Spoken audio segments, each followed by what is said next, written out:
Good morning. I am happy to be here today presenting this data. I'll be sharing some culminating reflections and some overarching themes from our national survey of individuals with genetic neurodevelopmental disorders. Some of this data has been published and is available online, and some has not yet been shown and is new to this conference.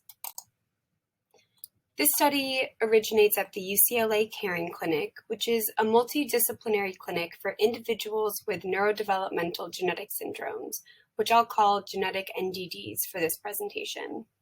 This includes syndromes such as Angelman syndrome, Rett syndrome, Jup15q syndrome, and many others. At the UCLA Caring Clinic, patients and their families meet with neurologists, geneticists, clinical psychologists, social workers, speech pathologists, and adaptive language experts, all of whom work together to provide wraparound care. Many individuals with genetic NDDs also have other occurring diagnoses, such as autism, epilepsy, or neurodevelopmental delay. Individually, genetic NDDs are rare, but collectively they account for up to 50% of neurodevelopmental disorder cases. Additionally, children with genetic NDD are often profoundly affected by language, development, and motor delays. Their medical and educational needs are often really complex, and we suspect that they may have been acutely impacted by the disruption of access to therapeutic and medical services. In order to better understand the specific needs of individuals with these syndromes through the current pandemic, we partnered with patient advocates to conduct the UCLA Caring Through COVID survey. The survey was sent to parents of children and adults with genetic NDDs. Overall, our survey had two aims. We wanted to understand access to services and resources, and we wanted to understand the impact that COVID-19 had on children with genetic NDDs and their parents. Over 1,100 parents participated in our survey in April of 2020, and 145 parents participated in our second survey in February of 2021. This is an exceptionally large sample size for genetic NDD, given the rarity of these disorders, and this survey is the largest published indicator of the experiences of these families during the pandemic. Participating families represented 46 states in the US and 39 countries around the world. We had good representation across the lifespan, including infants, school-aged children, and adults. About 15% of those in our study used a wheelchair, and about 20% do not use words. This is representative of the broader community of individuals with genetic NDD. As I go through our findings, it's also important to keep in mind that our cohort represents a community of individuals with a wide range of impairment and ability. We first looked at how individuals accessed therapeutic services early in the pandemic and found that most of the individuals in our survey lost access to at least one of their therapeutic services, and about a third lost access to all of their services. We also found that over half of respondents shifted at least one of their services to remote delivery. In February of 2021, so almost a year after our first survey, a smaller proportion of individuals reported that they had lost access to some or all of their services, and in-person services were beginning to resume. While this trend is positive, it's still important to note that nearly half of these individuals had not yet regained access to at least one of their services, and 20% still had not accessed any services. It's also important to note that over a third continued to receive services remotely as of April of this year. While we are beginning to return to therapy and intervention as usual, the pandemic is still prominent globally, and many families are using a combination of in-person and remote services. Now is an important time to assess what we've learned in the past year and a half and determine what lessons we want to carry forward. The first lesson from this data is that while there are a lot of common themes among families in the data set, there was no universal COVID experience. We asked parents in the survey whether their child had experienced an increase or worsening of any behaviors or mood symptoms such as seizures, feeding problems, or refusal to participate in activities. At both time points, most parents reported that at least one of their child's symptoms had worsened, most commonly sleep disruption, anxiety, and mood dysregulation. Qualitatively, parents described some positive aspects to their child's experience. For example, one parent said they noticed improvements in language and communication, plus a decrease in problem behaviors. And another parent said that her child's anxiety had improved since being home. In 2021 survey, we specifically asked about behavioral or mood improvements, and a third of parents reported improvements in at least one behavioral symptom. Most commonly, these symptoms were restricted and repetitive behaviors and anxiety. In the 2021 survey, we also asked parents whether their access to services had worsened, improved, or stayed the same since before the pandemic. While many families reported worsened access to services, some families say that their access has improved due to new services that had not previously been offered, or having switched providers to providers who were offering telehealth services and they preferred the new provider. We asked parents to rate the helpfulness of their services during COVID. In 2020, over 90% of individuals receiving remote services found them to be at least a little bit helpful, and very few found the services not at all helpful. There's definitely a range in the types of services that lend themselves to telehealth and remote delivery, and there's a range in who they might be the most helpful for, and also a range in the quality of the remote services provided.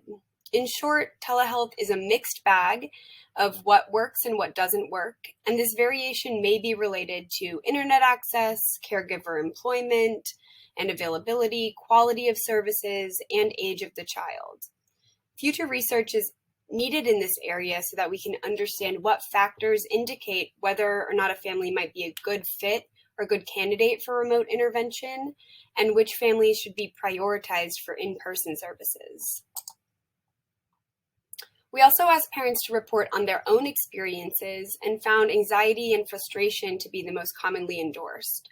However, 75% of parents also endorsed at least one positive experience, most commonly increased closeness with their family.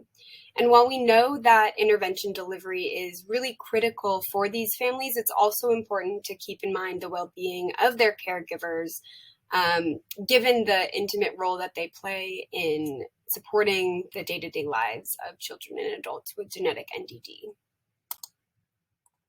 In the past year, parents and providers have learned a lot about what doesn't work with remote services, and this survey provided some reflection on what could improve remote services for these families. The reality is that for most individuals with genetic NDD, especially the youngest and most profoundly affected, Zoom therapy requires in-person mediation, meaning that a parent or aide must be in the room with the child providing one-on-one support.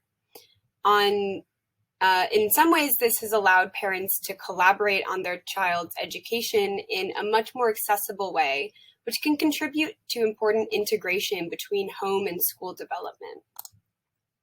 That being said, there's also a lot of room for growth. Some key points identified by parents in both surveys are that many school programs were simply not adapted to the developmental needs of their child.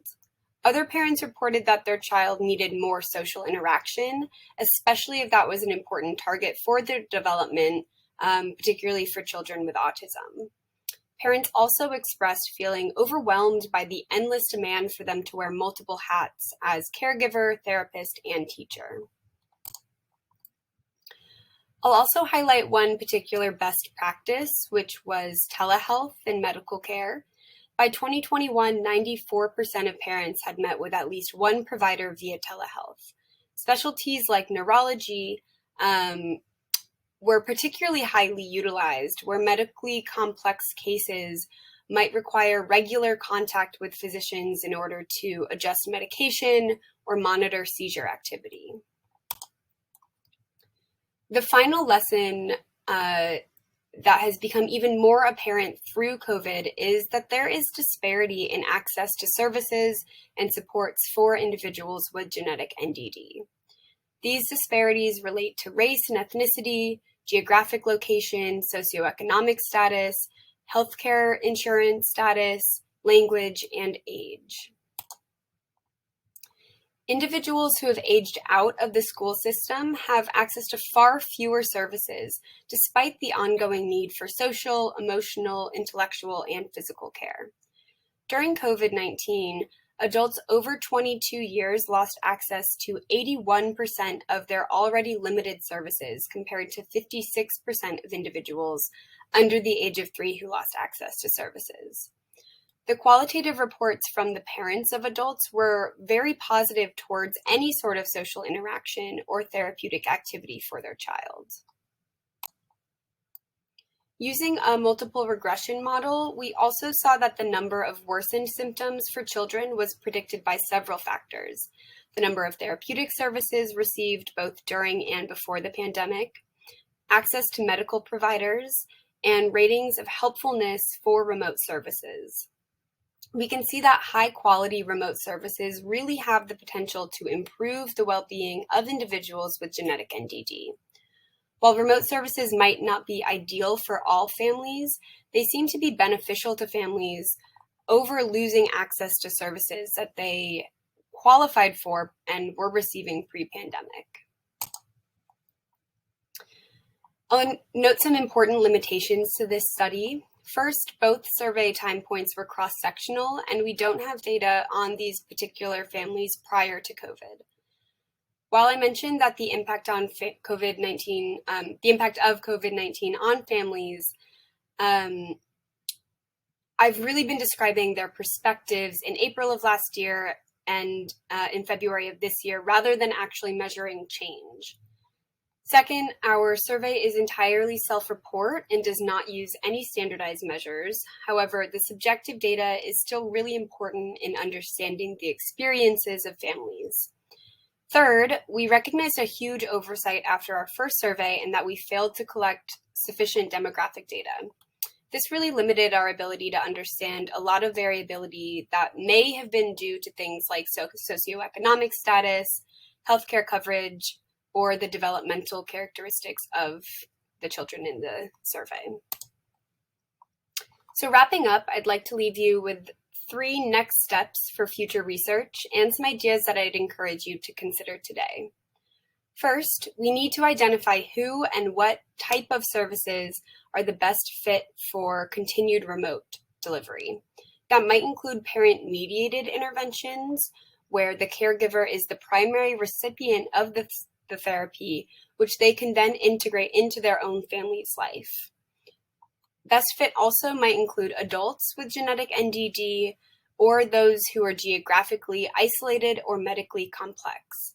These individuals struggle to receive adequate services, and delivering remotely could really harness on resources that are available to them. Second, we can work creatively to improve the quality of telehealth by making interventions more developmentally appropriate and engaging, or by giving families the materials and skills that they actually need to do these activities at home. And finally, we should really aim to maintain the availability of telehealth moving forward and to scale our capacity to improve access and address disparities. And with that, I'll say a quick thank you to the families whose valuable time and input makes all of this work possible, as well as to other researchers and patient groups who really worked to enhance this work. Thank you.